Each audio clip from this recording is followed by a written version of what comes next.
오늘은 추수감사 주일입니다. 한 해 동안 하나님께서 베푸신 은혜들을 하나님께 감사하며 찬양하며 또 하나님의 은혜들을 함께 나누고 또 그 기억들을 돌아보는 시간입니다. 여러분, 한 해를 돌아볼 때 어떠한 감사의 제목이 있으신지 모르겠어요. 우리 장로님 기도하시면서 고백하셨지만 사실 우리가 살아가는 모든 삶의 시간들이 감사이고요. 무엇보다 우리를 구원하여 주신 예수 그리스도의 그 놀라운 사랑, 그것이 우리의 감사의 제목인 줄 믿습니다. 우리가 돌아보면 하나님께 감사할 많은 일들이 있고 또 그런 내용들이 있지만요. 우리의 삶 속에 하나님 허락하신 귀한 만남들, 또 하나님께서 허락하신 사람들, 그 사람들과의 관계 속에서 하나님께 또 감사하게 되는 것 같아요. 특별히 우리 믿음 안에서 허락하신 믿음의 지체들과의 만남, 그 만남 속에서 하나님 허락하신 은혜와 사랑들을 나누고 또 때로는 기쁘고 즐거운 일 함께 기뻐하지만 힘들고 어려울 때 서로 위로하고 사랑하며 살아갈 수 있는 것, 서로 기도하고 하나 될 수 있는 것이 하나님께서 우리에게 베푸신 귀한 은혜인 줄 믿습니다. 무엇보다 우리의 이 만남 속에서 하나님 허락하신 믿음의 공동체 가운데 서로를 향한 감사의 고백이 풍성한 우리 임마누엘 선교교회가 되기를 간절히 소원합니다.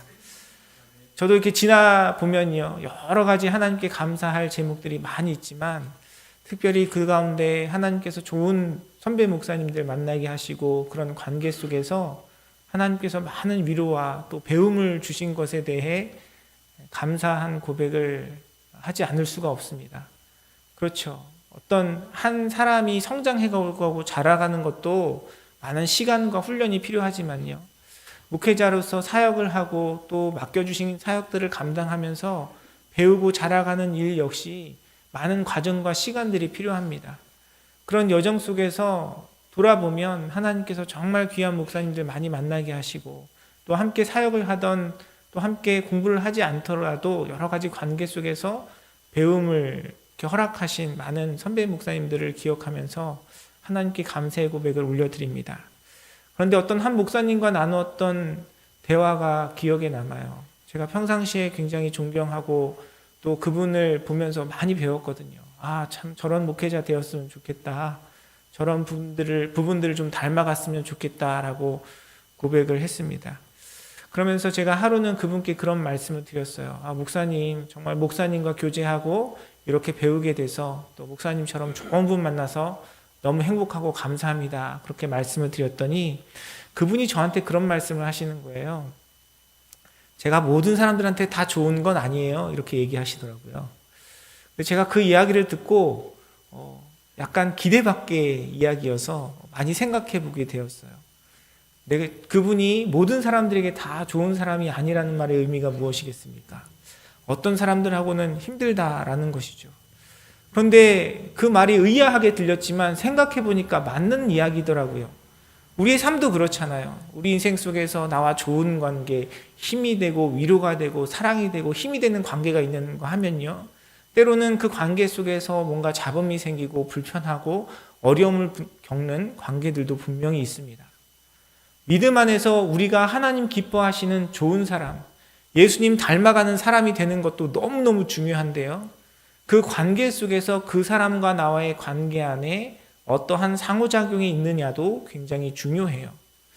그런데 돌아보면요, 하나님과 우리의 관계도 마찬가지입니다. 예수님 얼마나 사랑이 많으신 분이십니까? 하늘 영광 보좌를 버리고 우리의 죄를 사하기 위해서 이 땅에 오셔서 십자가 지시고 우리를 위해 생명을 내어주신 분이 바로 예수님이십니다.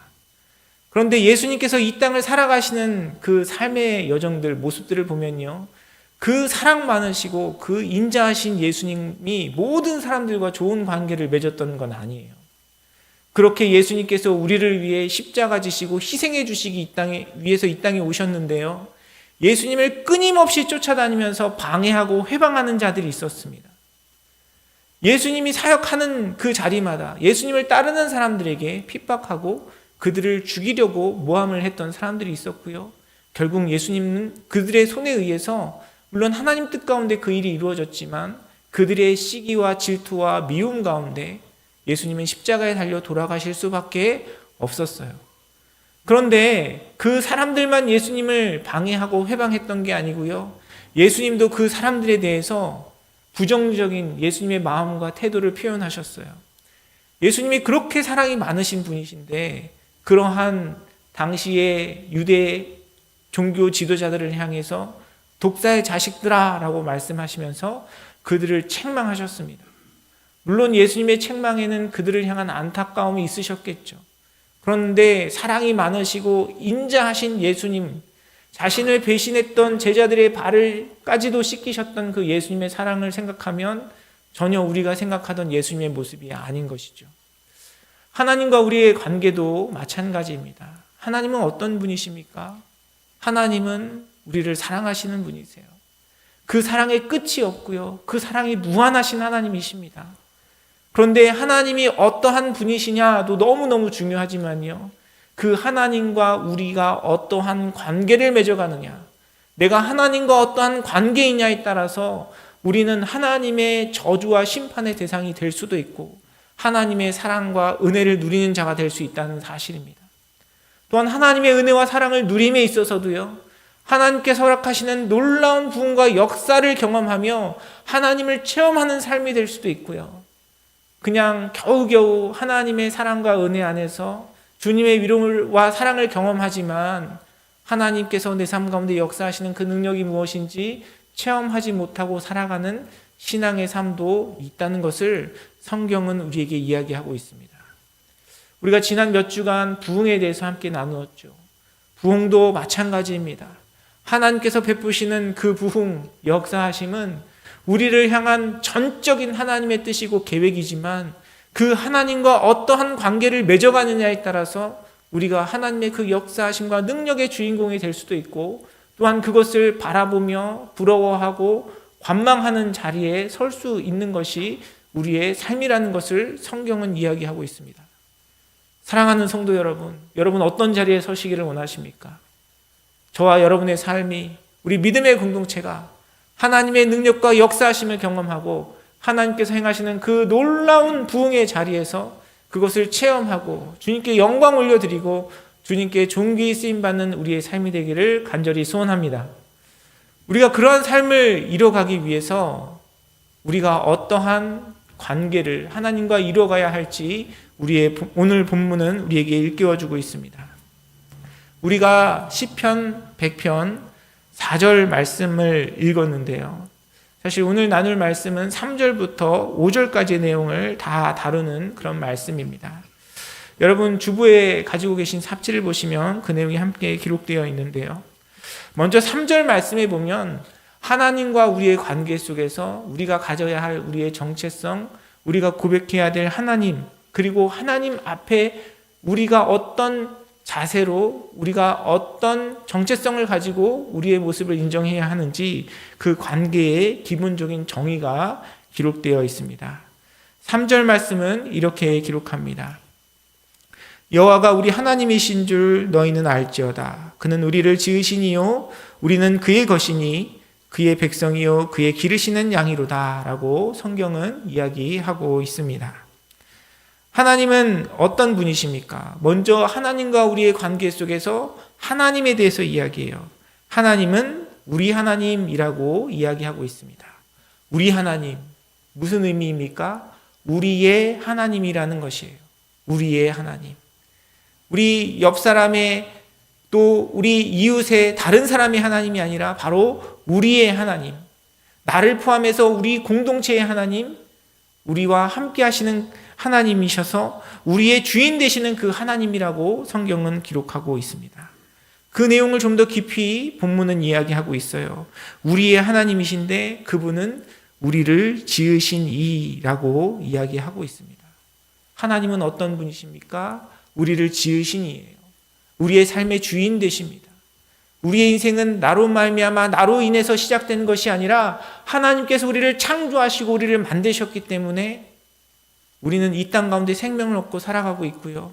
그 하나님의 창조는요, 하나님의 창조 가운데 우리를 향한 하나님의 목적과 뜻을 담고 있어요. 그래서 우리가 살아가는 인생은 나의 만족과 나의 유익, 나의 기쁨을 위해 살아가는 인생이 아니라 내가 목표하고 내가 꿈꾸는 것만을 채워가는 인생이 아니라 하나님께서 창조하시고 하나님께서 만드신 그 목적 안에서 이루어져야 한다는 사실을 성경은 이야기하고 있습니다. 사랑하는 성도 여러분, 우리의 하나님, 우리를 지으신 그 하나님, 우리 믿음으로 인정하고 고백하는 저와 여러분의 삶이 되기를 간절히 소원합니다. 우리가 어떤 일을 할 때도요, 이것이 나의 만족을 위한 것인가, 나의 기쁨을 위한 것인가, 아니면 주님께서 기뻐하시는 일이 무엇인가, 주님의 뜻이 무엇인가, 우리가 어떤 고민과 생각을 하느냐에 따라 그 일에 대한 우리의 태도와 생각이 완전히 달라지는 것을 우리의 삶을 통해 경험하게 됩니다. 예배를 드리는 것도 마찬가지예요. 하나님 앞에 예배를 드림에 있어서 이 예배가 누구를 위한 것인가, 무엇을 위한 것인가, 하나님께 영광 올려드리고 하나님께 찬양하기 위한 것인가, 나의 만족과 나의 기쁨을 위한 것인가. 우리의 마음의 자세에 따라서요, 예배에 임하는 자세가 달라지고요, 그 예배가 주는 감동과 은혜가 우리에게 달라져요. 사랑하는 성도 여러분, 하나님 앞에 드리는 이 예배뿐만 아니라 우리 삶에 허락하신 모든 시간들과 우리의 삶의 모든 생명이 하나님이 중심이 되셔서 나를 지으신 그 하나님을 고백하고 하나님 뜻 가운데 이루어지며 그 하나님의 뜻대로 살아가겠노라고 주님 앞에 고백하고 결단하고 또한 주님 앞에 우리의 사랑을 표현하는 믿음의 삶이 되시기를 주님의 이름으로 축원합니다. 우리가 먼저 이 관계가 분명해지지 않으면 우리는 끊임없이 그 하나님과의 우리의 관계 속에서 건강한 관계, 행복한 관계, 하나님 주시는 부흥을 허락하시는 관계를 이뤄갈 수 없어요. 또한 우리는 그 하나님과의 나와의 관계 속에서 내가 하나님께 어떤 존재인가, 우리의 정체성에 대해서 하나님과의 관계 속에서 생각해 볼 수 있죠. 성경은 우리에게 이야기합니다. 우리는 그분의 백성이라고 이야기합니다. 우리는 하나님의 백성이라고 이야기하고요, 우리는 하나님께서 기르시는 양이라고 이야기합니다. 양을 기르는 사람들을 뭐라고 이야기하죠? 목자라고 이야기하죠. 성경은 목자와 양의 관계를 통해서 하나님과 우리의 관계를 설명합니다. 자주 그렇게 표현을 해요. 시편의 다윗의 고백도 그렇고요, 성경은 양과 목자의 관계를 통해서 하나님과 우리의 관계가 어떠한지 설명합니다. 여러분, 일반적으로 이야기하는 목자의 삶은 어떻습니까? 양과 목자의 관계는 없었습니까? 목자가 양의 주인이 되죠.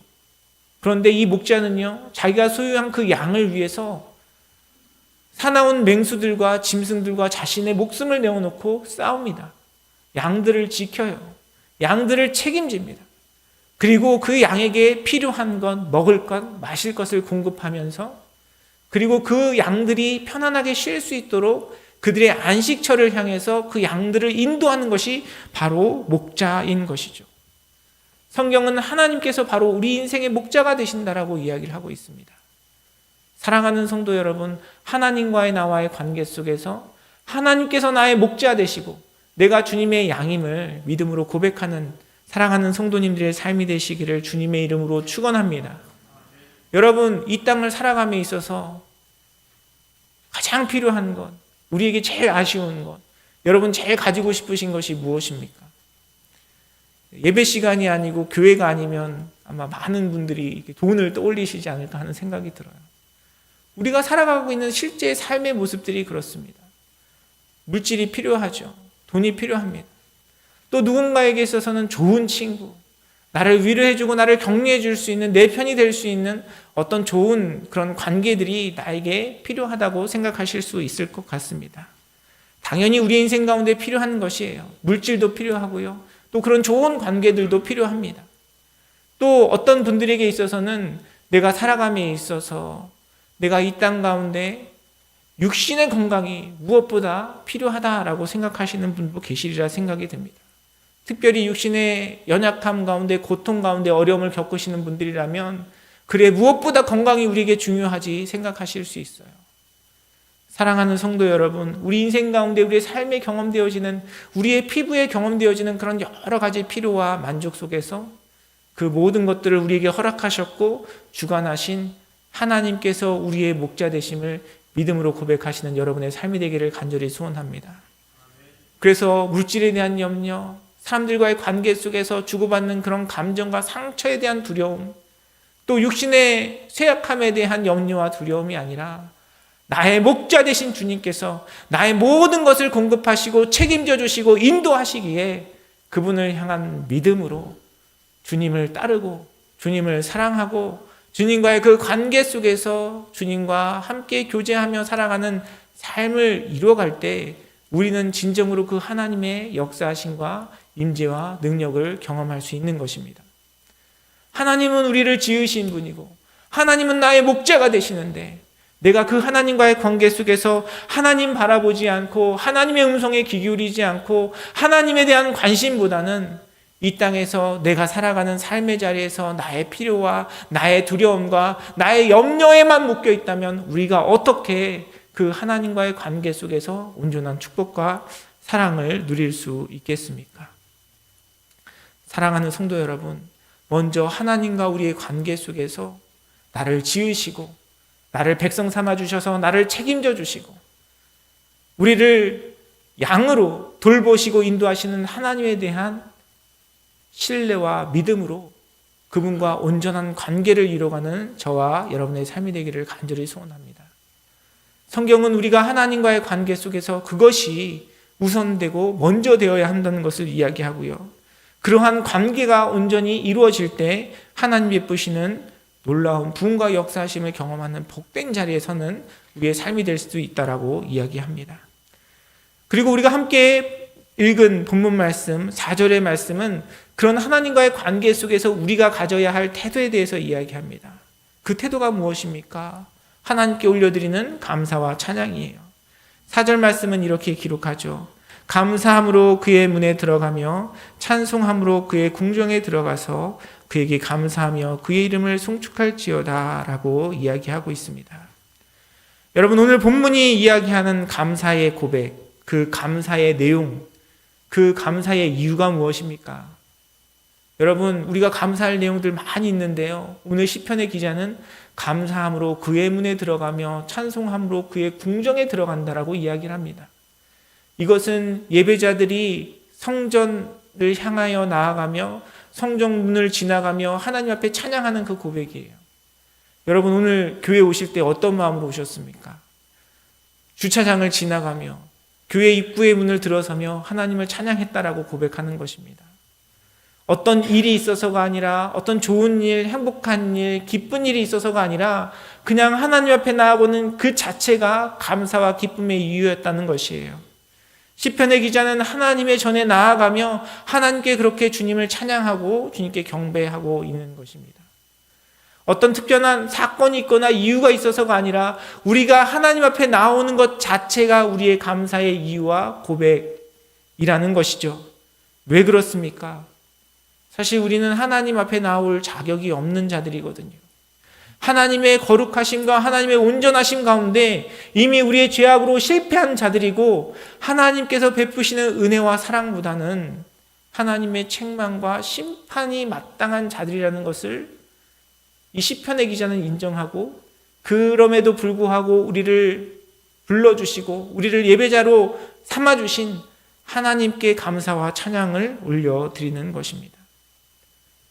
사랑하는 성도 여러분, 우리에게 이러한 고백이 있기를 원합니다. 우리가 어떤 일이 있고 하나님께서 어떤 것들을 지켜주시고 보호해주시고 인도하신 것도 너무나 감사한 이유예요. 그러나 우리가 주님 앞에 예배할 수 있고 기도할 수 있는 것이 우리가 그분 앞에 드려야 할 가장 기본적인 감사의 고백이고 하나님께 영광 올려드려야 할 우리의 마음의 자세인 것입니다. 돌아보면요, 하나님이 우리를 지으셨고 우리의 목자가 되시기 때문에 사실 우리의 모든 삶이 감사죠. 살아있다는 것 자체가 감사고 우리가 살아 숨쉬는 모든 시간이 감사고 주님 앞에 예배하는 이 시간이 감사고 기도할 수 있다는 것이 감사고 찬양할 수 있다는 것이 감사고 사실 우리의 모든 삶은 주님을 향한 감사로 채워질 수밖에 없습니다. 그것은 우리의 창조주이신 하나님을 인정하고 그리고 그 하나님께서 우리를 창조하신 가운데 우리를 구원하여 주신 예수 그리스도에 대한 믿음의 고백 가운데 있을 때 우리는 모든 삶의 자리에서 하나님께 감사하고 찬양을 올려드릴 수밖에 없는 것이죠. 그리고 우리가 그런 감사의 고백으로 주님을 인정하고 주님 앞에 나아갈 때에 우리는 진정한 하나님과의 관계 속에서 그 온전한 관계, 건강한 관계를 이루어가며 하나님께서 베푸시는 부흥과 역사하심을 경험할 수 있다는 것을 성경은 기록하고 있습니다. 여러분, 부모와 자녀의 관계도 마찬가지예요. 여러분, 이 세상 속에서 자녀를 사랑하지 않는 부모님이 어디 있겠습니까? 자녀를 위해 희생하고 헌신할 수 있는 자세와 마음을 가지신 분들이 부모님입니다. 그런데 부모와 자녀의 관계를 돌아보면요, 항상 그 관계가 행복하고 기쁘고 서로에게 축복으로 여겨지지 않을 때도 있어요. 제가 전에 한 목사님과 교제하면서 그런 이야기들을 한 적이 있습니다. 여러분, 보통 이제 자녀들이 있으면 아버지들은 딸을 굉장히 더 이뻐하시고 또 아빠들은 아들보다는 딸에 대한 사랑이 더 큰 것들을 이렇게 주변에서 많이 봅니다. 그런데 제가 그 교제했던 한 목사님께서 그런 얘기 하셨어요. 아내가 아들을 너무 사랑한다는 거예요. 아들을 너무너무 이뻐한다는 거예요. 그냥 가만히 보고 있으면서도 맨날 행복해하고 웃고 막 그랬대요. 그런데 이 아들이 이게 성장하기 시작했습니다. 어렸을 때는 너무 이쁘고 귀여웠는데 이 아들이 이제 커서 사춘기가 되었어요. 그런데 이 사모님이 그런 얘기를 하셨다는 거예요. 이 목사님께. 그 아들이 어렸을 때는 너무 이쁘고 너무 소중하게 여겨서 바라만 보고만 있어도 너무 행복하고 기뻤는데 이 아들이 사춘기가 되니까 이 사모님이 그 남편 목사님에게 이런 얘기를 하셨대요. 아우, 재빨리 커서 군대 갔으면 좋겠다. 그런 얘기를 하셨다는 거예요. 그 아들과 어머니의 관계는 동일하고 또 아들을 향한 그 어머니의 사랑이 변했겠습니까? 그런데 그 관계 속에서 아이가 성장하면서 가지는 여러 가지 정서적인 또 정체성의 혼란, 그런 시간들 속에서 그 관계 가운데 금이 가기 시작한 거예요. 그 관계 속에서 불편한 일들이 생기기 시작한 겁니다. 상황은 바뀌지 않고 사람은 바뀌지 않았는데 그 상황 속에서 가지는 서로의 태도에 대해서, 태도 때문에 그러한 관계 속에서 서로 경험하는 마음들이 달라진 것이죠. 우리의 인생도 마찬가지입니다. 여러분, 하나님은 어떤 분이십니까? 하나님은 우리를 창조하시고 우리를 눈동자와 같이 지키시고 우리의 모든 것을 아시고 우리의 머리카락을 세신바까지 우리를 사랑하시는 분이십니다. 그런데 그 하나님은 변함이 없고 신실한 사랑으로 우리의 삶을 지켜보시고 우리를 인도하고 계시는데 문제는 뭐죠? 그 하나님에 대한 우리의 태도와 마음이 자꾸 왔다 갔다 하는 거예요. 그러한 하나님에 대한 우리의 태도에 따라서 그 하나님의 관계의 풍성함이 우리의 삶 가운데 다르게 느껴질 수 있다는 것이죠. 그리고 그 하나님과의 관계 속에서 그 관계가 온전하게 기쁘게 아름답게 유지되고 우리 삶을 향한 하나님의 사랑을 온전히 경험케 하는 것이 무엇이냐면 바로 이 감사와 찬양의 고백이라는 것. 하나님이 하나님 되심을 인정하고 그분을 인정하고 그분께 경배하는 삶의 자세가 하나님께서 우리에게 베풀어 주시는 그 사랑과 인자하심이 풍성하게 누려지게 하는 비결이라는 것을 성경은 이야기하고 있습니다.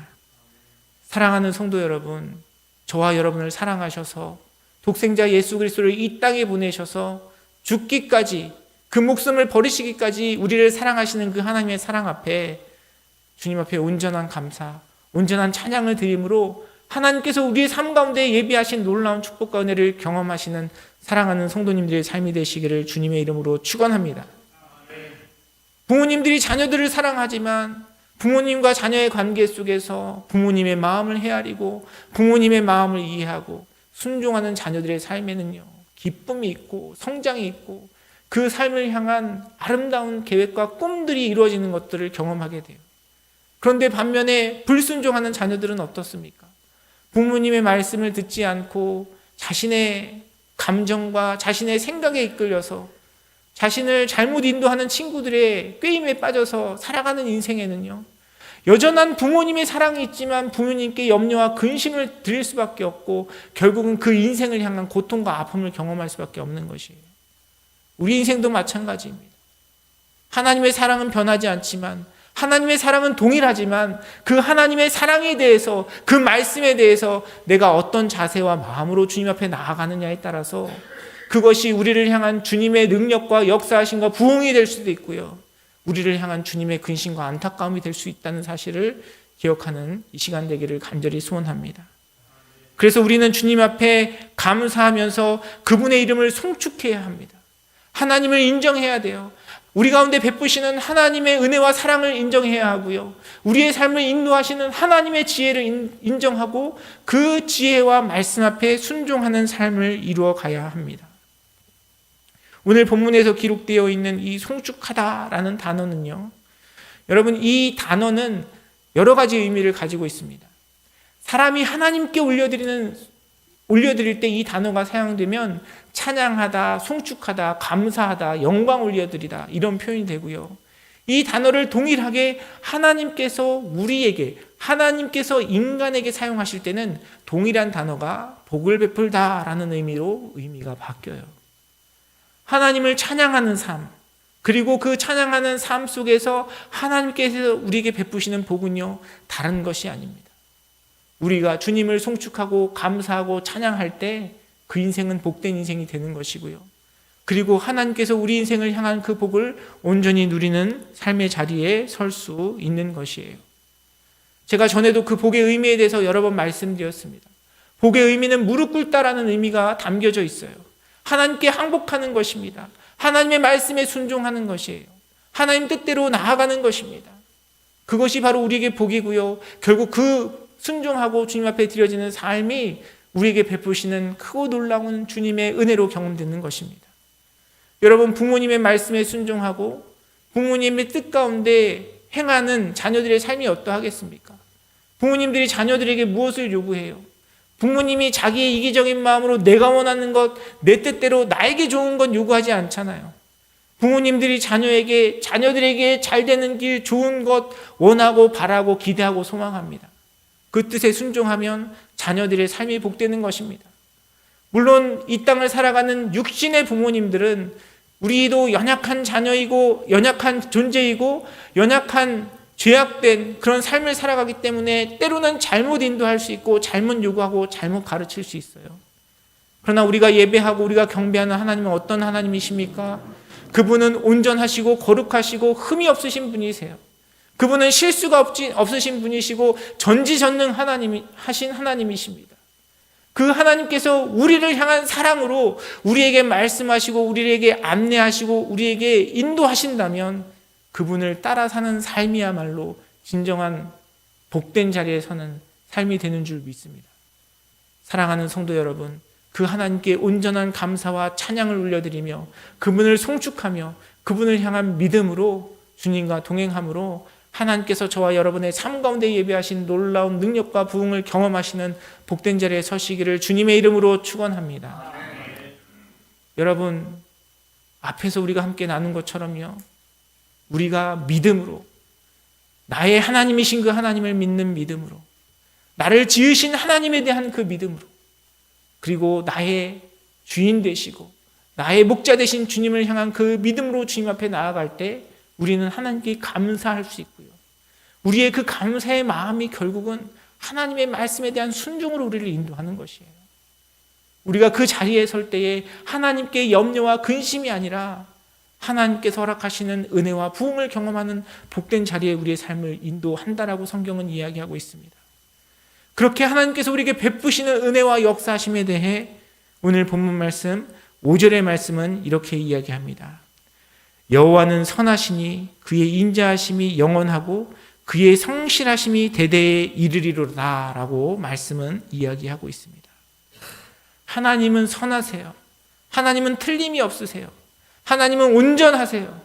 그래서 그 하나님을 인정하고 그 하나님께 경배하며 송축하며 그 하나님의 인도하심을 따르는 자의 삶 가운데는 인자하심과 또 성실하심이 영원하고 대대에 이른다라고 말씀은 이야기하고 있습니다. 사랑하는 성도 여러분, 하나님의 하나님 되심을 인정하고 하나님께 온전한 감사와 찬양을 올려드리고 그분과 동행하는 삶을 통해서 우리의 믿음의 순종으로 말미암아 하나님께서 저와 여러분의 삶 가운데 베푸시는 놀라운 축복과 은혜, 사랑과 평강과 자유와 기쁨을 누리시는 복된 자리에 서시는 사랑하는 성도님들의 삶이 되시기를 간절히 축원합니다. 이 시간 말씀 앞에 우리의 마음을 돌아보기를 원해요. 여러분, 하나님과 어떠한 관계 가운데 지금 계십니까? 하나님의 하나님 되심을 인정하고 계십니까? 하나님을 향한 온전한 감사를 올려드리고 계십니까? 하나님을 송축하고 계십니까? 하나님께서 나를 지으셨음을 인정하고 내가 내 삶의 주인이 아니라 하나님이 내 삶의 주인 되심을 인정하고 나의 목자가 되신 그분을 온전히 바라보고 계십니까?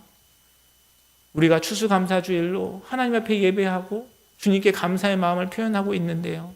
정말 이 시간 우리의 마음을 돌아보고 주님 기뻐하시는 그 감사의 고백, 하나님께 온전한 찬양을 올려드리고 또한 우리의 마음 가운데 그러한 감사와 하나님에 대한 고백들이 미흡하고 부족했다면 이 감사절을 통해 오늘 이 시간을 통해 다시금 그 하나님을 향한 우리의 믿음의 고백이 회복되어 정말 저와 여러분의 삶 속에 우리 믿음의 공동체 가운데 부흥을 행하시고 역사하시며 능력을 행하시는 그 주님을 온전히 경험하시는 복된 자리에 서시는 우리 사랑하는 성도님들의 삶이 되시기를 주님의 이름으로 축원합니다.